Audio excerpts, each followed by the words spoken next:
"Sir, are you going to eat that?" The millionaire looked into her eyes, and something wonderful happened.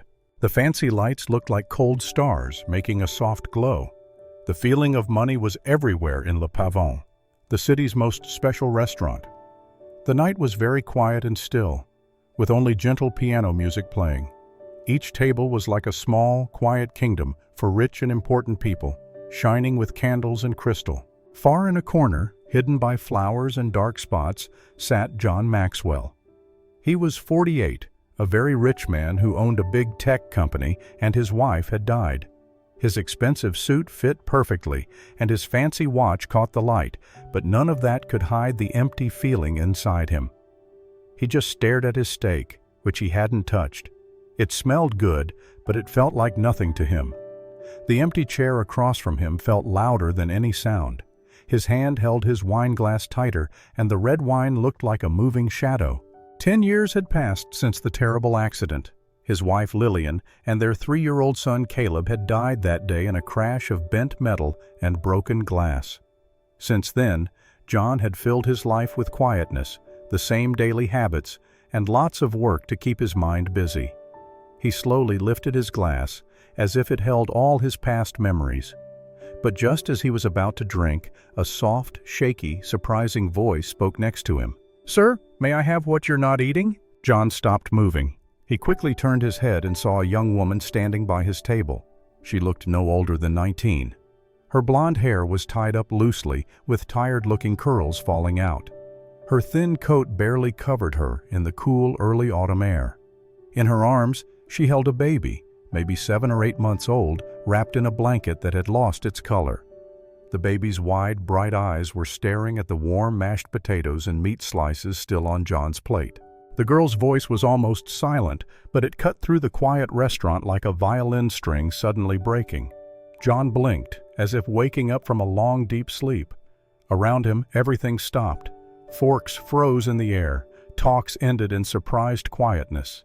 A waiter started to move forward, worry on his face, but John gently lifted his hand.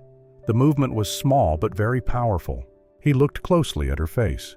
There was no shame there, no sign she was trying to trick him or get pity. Only tiredness and something stronger, a quiet, brave spirit. A need not for her, but for the small life she held close. She held the child with a deep, caring love that made everything else disappear from that moment. She was not asking for charity.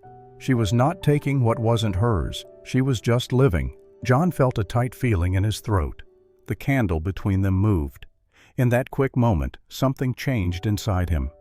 Not a big, sudden understanding, not yet, but a small feeling, a tiny light. And even though he didn't know it then, that one moment, that simple question, would break down the strong walls he had built for 10 years.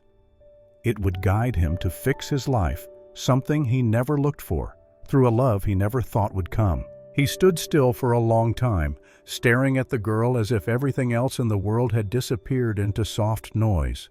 Her blonde hair was messy, falling in waves around her face and shoulders, catching the candle's light like pieces of broken gold. Her coat was too small, its sleeves too short, and the cloth was very thin at the elbows.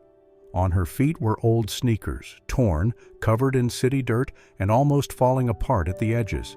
But it wasn't how she looked that stopped John's breathing. It was her eyes. They did not beg. They did not shake. They looked at him steadily, holding something much stronger than great need, a brave spirit, respect for herself, and a deep, sad pain that was almost too much to bear. Her face showed a type of bravery that a person only finds when they have nothing left to guard except the weak life they hold. She was not asking for herself. She was asking for her child. John waited just a bit longer, as if an invisible string was stretched tight between them. Then, with a small move, he gently pushed the plate closer. "Take it," he said softly, almost to himself. She did not jump at the food. She did not eat it quickly, like someone starving. Instead, with a deep respect that hit him harder than any loud cry, she reached into the bag on her shoulder. She took out a small, clean cloth, though its edges were worn. She carefully wrapped the mashed potatoes and the rest of the meat inside, folding the corners as if she was saving something very precious, not just extra food. Then, bending gently onto one knee, she held the baby closer and took out a small plastic spoon from her coat pocket. John watched, not blinking, as she took a little bit of the warm food. She blew softly on it, then guided the spoon to the baby's mouth. The child opened his mouth naturally, his tiny lips parting, his tongue reaching out. The moment the mashed potatoes touched his tongue, he made a soft, happy sound. It was such a pure sound of joy that John's fingers squeezed the edge of the table. The baby's face brightened in the candle's glow, his soft hands gently tapping the girl's chest. A smile appeared on his round cheeks like the sun rising after a long, cold night. It was a smile John had not seen in many years, not since his own son. He felt a lump in his throat. He looked away for just a moment, trying to clear the sudden blur from his eyes. But he quickly looked back as soon as the baby made another happy sigh, as if the warmth of just one spoonful was enough to make him fully happy. The girl said nothing. She just kept feeding him one spoonful at a time with endless patience. Her hands were steady. Her breathing was calm. She did not once look around to see who might be judging her, or what thoughts the quiet, rich people around her were having. She was there for only one reason: to feed her son. John's heart turned inside his chest, slowly and deeply, like something very old waking up from a long sleep. It was not a feeling of pity. It was not giving help out of kindness. It was the clear truth that he was seeing something very special and holy. A kind of love that could not be bought, could not be changed, and could not be fully understood by people who had never felt great sadness. When the baby seemed full, the girl carefully put the cloth bundle into her bag. She fixed the blanket around the child and stood up. She looked at John one more time, nodding a little. It was not to thank him, but to show she understood something that didn't need words between them. Then she turned and walked away, moving through the white tablecloths and tables, out into the cool night past the glass doors. John stayed sitting, unable to move, staring at the place where she had stood. The candle on the table flickered gently, making soft waves of light and shadow over the untouched wine, the empty chair, and the life he knew. Then, before he could think too much or talk himself out of it, he stood up. Not quickly, not in a big show, but quietly, with a clear reason. He put his napkin on the table, nodded once at the surprised waiter nearby, and followed the girl through the heavy restaurant doors into the night. He didn't know why yet, only that he felt he must. John followed a little way behind, his steps quiet on the silent street. The city sounds grew fainter as the girl went down a small alley, holding the baby close like a weak shield against everything. She moved fast but carefully, as if any dark spot might take her away completely. He didn't know why he followed, only that something more than just wanting to know pulled him along. It was not a feeling of pity. It was like knowing something. The alley led to an old, broken parking lot with brick buildings on its sides. Empty cars sat like silent ghosts, but one, an old, dented car, was not like the others. Someone lived in it. The windows were steamy. The paint was coming off, but it was a place to stay. She walked to it right away, opened the back door, and gently got in with the baby. A thin blanket was used as a bed. She held the baby in her arms, whispering something only the child could hear. Then her voice grew, soft and shaky, singing a sleepy song. "You are my sunshine, my only sunshine." John stayed in the dark, watching, unable to move. The baby's hand held her shirt, his eyes closing slowly as the song covered him like a warm blanket. The place was sad, but the love was very clear. He stepped forward. Something must have made her notice him. She turned, surprised, and their eyes met. "I am sorry," he said, holding his hands up to show he meant no harm. "I just wanted to check if you were all right." "You came after me," she said carefully. "Yes, I did." She did not run. She did not cry. She only looked at him, thinking about the stranger in the costly clothes. "I saw how you fed your son," John said. "I have never seen anything like that. I needed to know why." After a short silence, she said softly, "His name is Noah. I am Emily." "Noah," he said again. 8 months old? She nodded her head. He really likes mashed potatoes. John's voice became quiet. My son did too. Emily blinked. And in that moment, something changed. She didn't ask more questions. She just listened with the rare calm of someone who understood sadness well. I was learning to be a nurse, she said. Then I became pregnant. The baby's father left.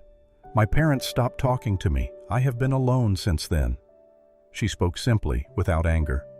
We have lived in this car for 2 months. I clean homes and work as a server when I can.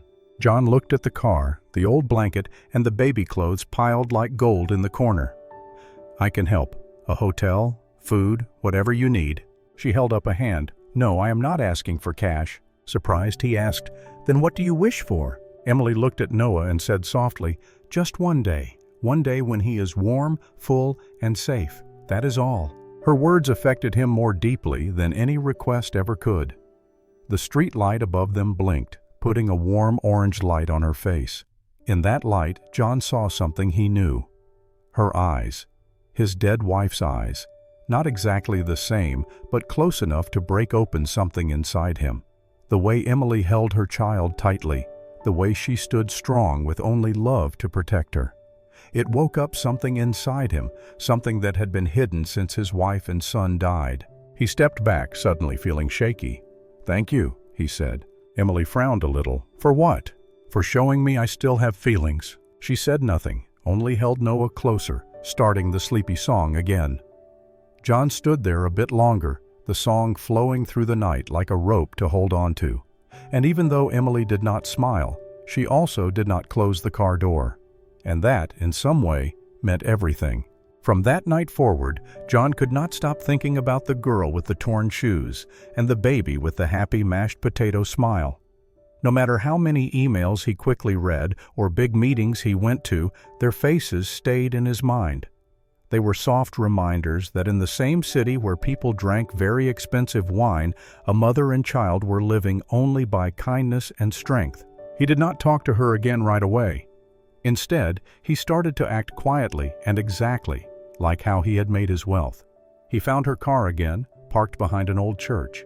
Without going close or getting in her way, he left small packages near the car in the early mornings before the sun came up.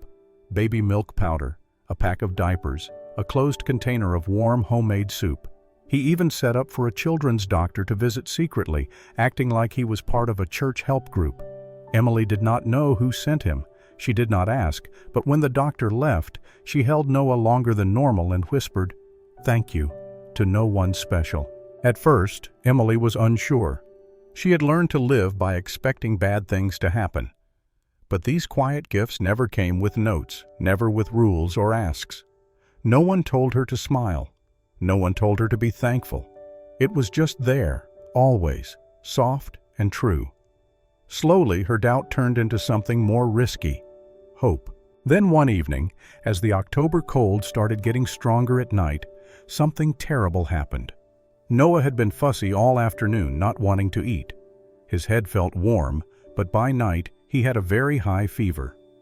Emily tried everything: cool cloths, soft, sleepy songs, rocking him back and forth in their car's back seat. But his cries became more kneading, and his breathing was quick and shallow. She rushed to the closest hospital's emergency room. The woman at the front desk barely looked up when Emily said her son needed help. When asked about health insurance, Emily stopped. When she said she had none, the woman's face became hard. "We are full," she said sharply. "You will have to wait or go to another place." Emily's voice cracked. "He is just a baby. He has a fever of 104. He is not reacting. Please." "Madam, we cannot do anything without the right forms. I am sorry." Emily stepped outside, her breath making clouds in the cold air. Noah had become silent, a scary quietness. She held him closer than ever, her body shaking from cold and fear. There was only one thing she could still do. She took out her old phone. Her fingers shook as she typed just 2 words: "Help us." She did not know if he would come. She did not even know why she felt he might. But 6 minutes later, bright car lights shined across the street. John's black SUV stopped with a loud screech. He jumped out before the engine died, his coat flapping in the wind, his eyes wide with a strong need to act fast. He did not speak, he just held out his arms. Emily put Noah into them, and for the first time, the baby did not fight. His tiny hand curled around John's pointer finger, weak but on purpose, as if he knew it was safe. John held him with a surprising ease and walked back into the hospital without waiting. "I want a doctor right now," he told the person at the front desk, his voice strong and firm. "This child has a very high fever. I will pay for everything. But if you let even one more minute go by, I will buy this hospital and fire all of you." They took Noah right away.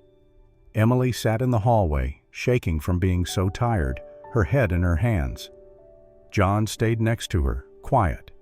When the nurse came back with news, Noah was steady, resting, and would be watched all night. Emily let out a breath she hadn't known she was holding since evening.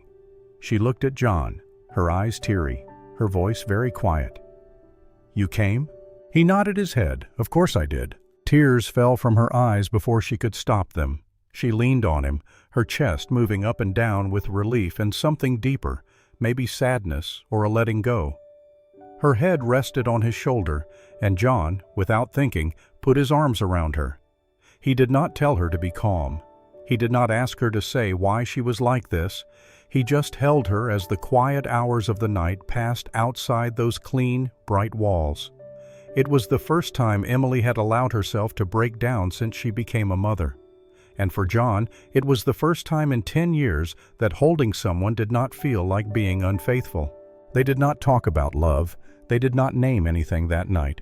But something changed forever in that moment, in the steady heartbeat of the man who had promised himself never to care again, and in the breathing of the girl who had only known how to live through hard times, not because he saved her, but because at last she did not have to be strong by herself. It started with a photo, a little unclear, taken at night, showing John Maxwell leaving an emergency room with a baby in his arms and a young woman behind him.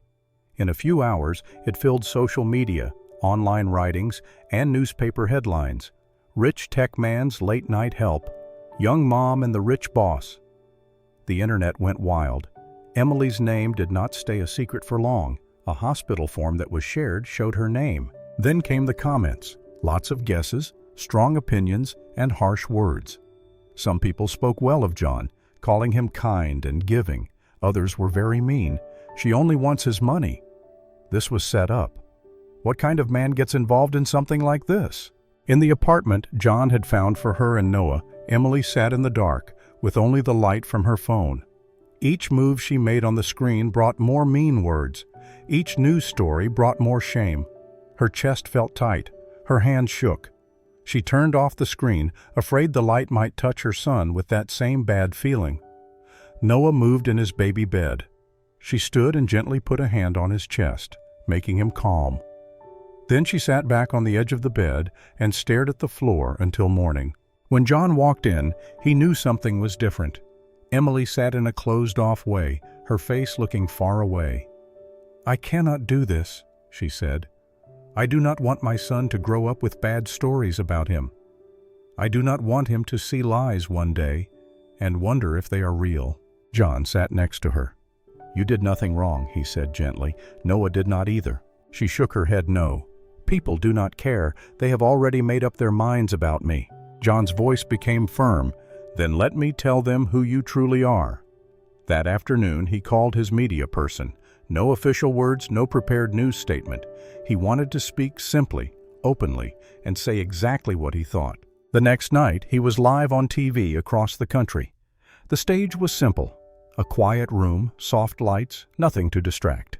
The interviewer asked nothing surprising, just let him talk. John began not by talking about Emily, but about Lillian and Caleb. He told the story he had kept quiet for years, the accident, the quiet life he led, and how sadness had made him feel empty inside. He spoke about how success seemed good, but had hidden a deep emptiness.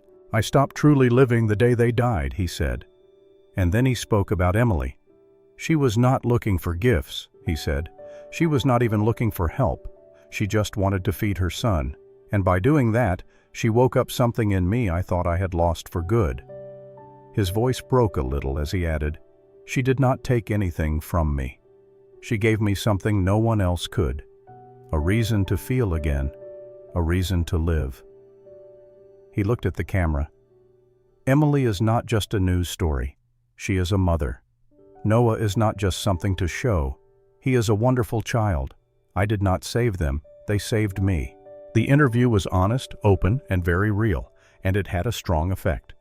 The next morning, things changed. Talks online were different. People started speaking up for her. Mothers shared their own stories. Being a single parent, being poor, being judged. Nurses talked, explaining how many young women like Emily are not helped by the system. Money started coming into shelters. A mother in Kansas started a special fund for women just like Emily. Emily did not talk to the news. But the next morning, she arrived at John's front door, Noah wrapped up warm against the cold. She did not knock. He opened the door before she could.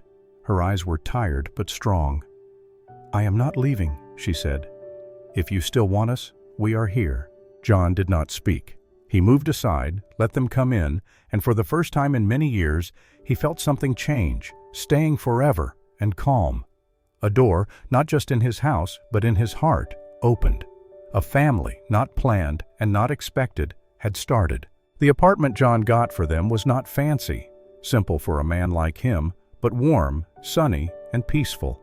It had 2 sleeping rooms, soft gray walls, and windows that let in the morning sun just right.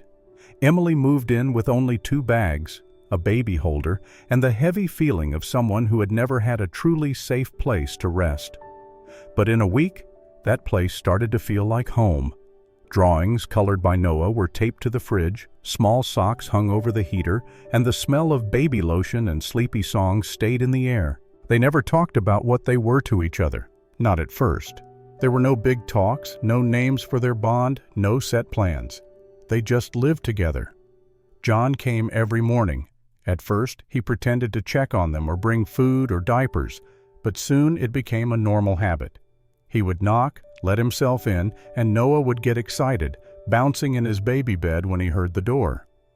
Emily would already have coffee ready, her hair tied in that same soft, neat bun, and they would share stories over breakfast. John learned how to hold a baby bottle just right, how to warm milk without making it too hot, and how to change a diaper. At first he was clumsy, but then he got a skill that even surprised himself. He learned the pattern of Noah's cries, understood the difference between being hungry and being uncomfortable, being sleepy and being upset. One afternoon, as he rocked Noah to sleep, with the baby's small hand holding his shirt, John understood something simple but huge. He did not want to leave. Not after the nap, not after the next hour. He wanted to stay. Emily also saw it. The way John stayed longer, how he listened to Noah's baby sounds as if they were beautiful music. He never tried to make a good impression or be in charge. He just came day after day with gentle hands and eyes that had once been empty, but were now slowly filling with brightness. She had never known love that did not want something back. But she had never known a man to just be there. Not to fix her, not to control her life story, but to walk with her through it. In the quiet times between feeding and bathing, a new kind of bond grew. It was not the strong, passionate love the world often talks about.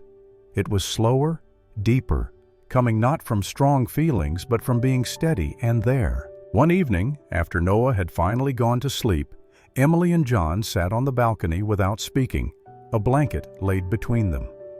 The city below shone in gold and blue, but neither of them looked down. John turned to her, his voice soft. "When I lost Lillian and Caleb, I thought that part of me died with them, the part that wanted to care, to feel part of something, to be important to someone." Emily looked at him, her eyes shining in the moon's light. "You did not lose it," she whispered. "It just waited for you." They did not kiss that night. They did not need to. The moment between them felt like a promise, not spoken, but deeply felt. And in that moment, Emily smiled. Not the smile she gave nurses to be polite or Noah without thinking. This smile was only for him, complete and special. For the first time in years, John smiled back. A true smile, calm, made soft by getting better, shining from inside. They were not yet partners in love. They were not yet a family by name, but they were something stronger, two people who had been deeply hurt by loss and found in each other the slow and sure start of a home. It came one afternoon in a plain white envelope, pushed under the apartment door like a sudden gust of wind. Emily looked at it for a long time before opening it, her hands shaking a little as she opened the letter inside. The writing was known to her, small, neat, and clearly her mother's. There were only a few sentences, no big "I'm sorry," no strong request, just simple words written in ink that seemed to push too hard on the paper. "If I can still get to know my grandson, I would like to try." Emily sat at the kitchen table for more than an hour. The letter slowly crumpled in her hands as Noah played close by with his colored blocks. She did not cry. She did not get mad. But the quietness that filled the room was so heavy it felt like it could stop your breath. When John arrived that evening, he found her in the same place. "She wrote to me," Emily said softly, without looking up. He walked closer, picked up the letter and read it. Then he put it down and sat next to her. "What are you thinking?" he asked. "I do not know," she said honestly. "It has been almost 2 years since they last spoke to me, since they said I was no longer their daughter." John slowly nodded his head. "You do not have to give them anything." Emily turned to him, her eyes full of doubt. "But Noah, does he not have the right to know where he comes from, even if it is not perfect?" John stopped, picking his words with care.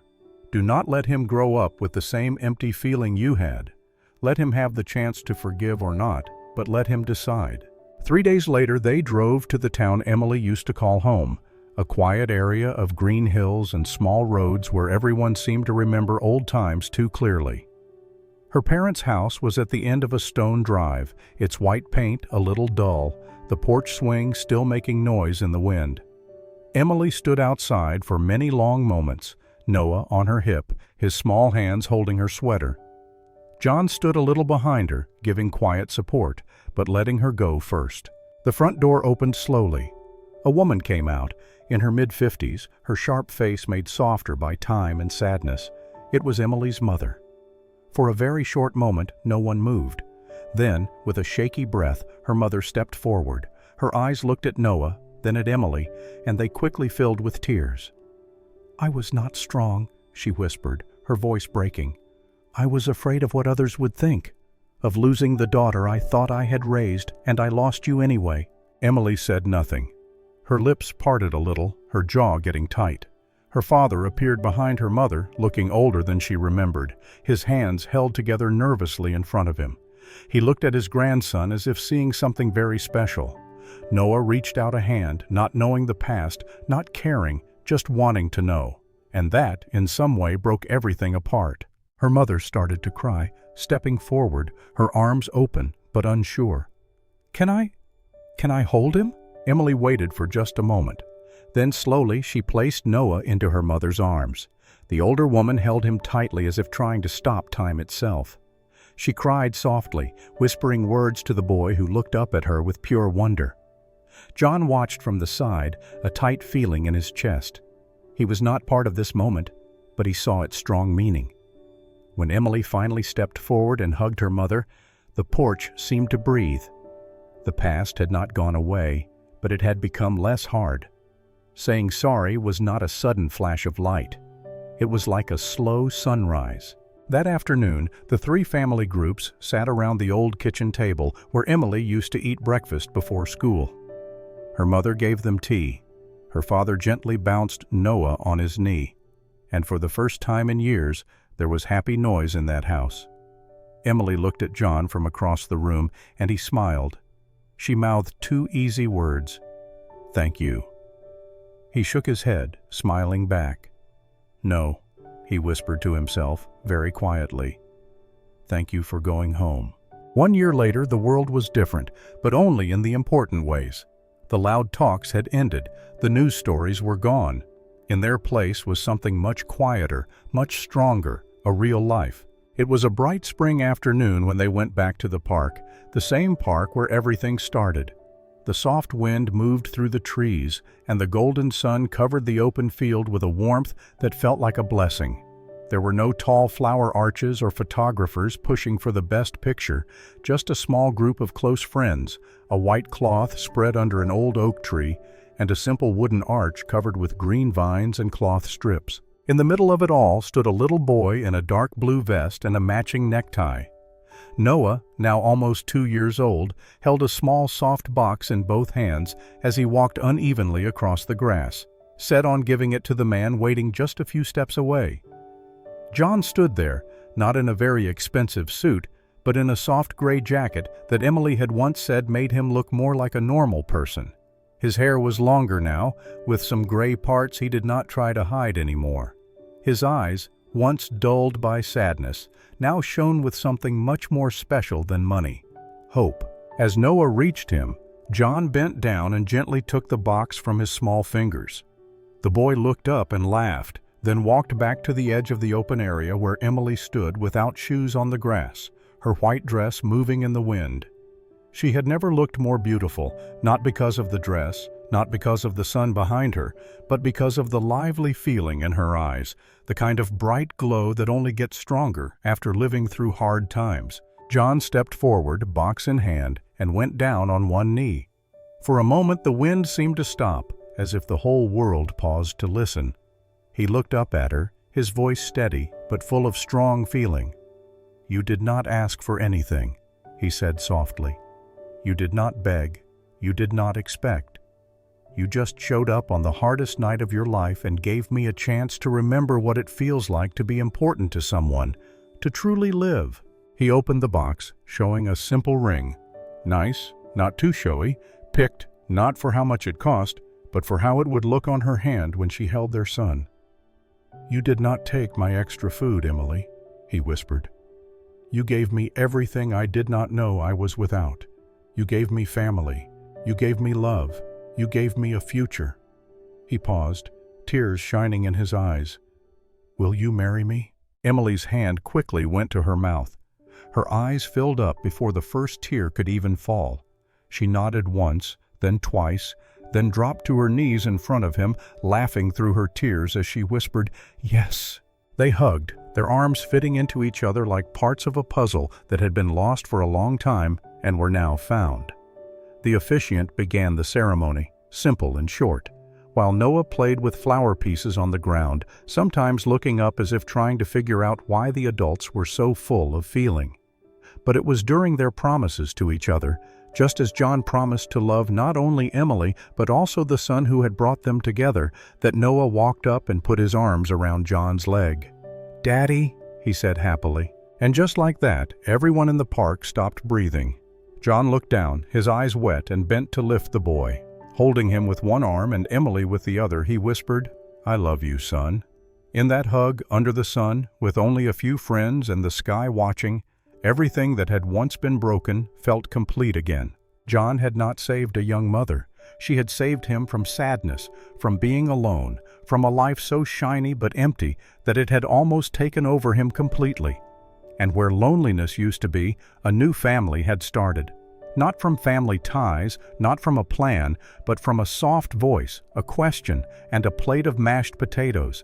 They were not perfect. They did not need to be. They were together. And that at last was all that mattered. And so, from just one soft word in a fancy restaurant, a story of love, making things right, and new chances began.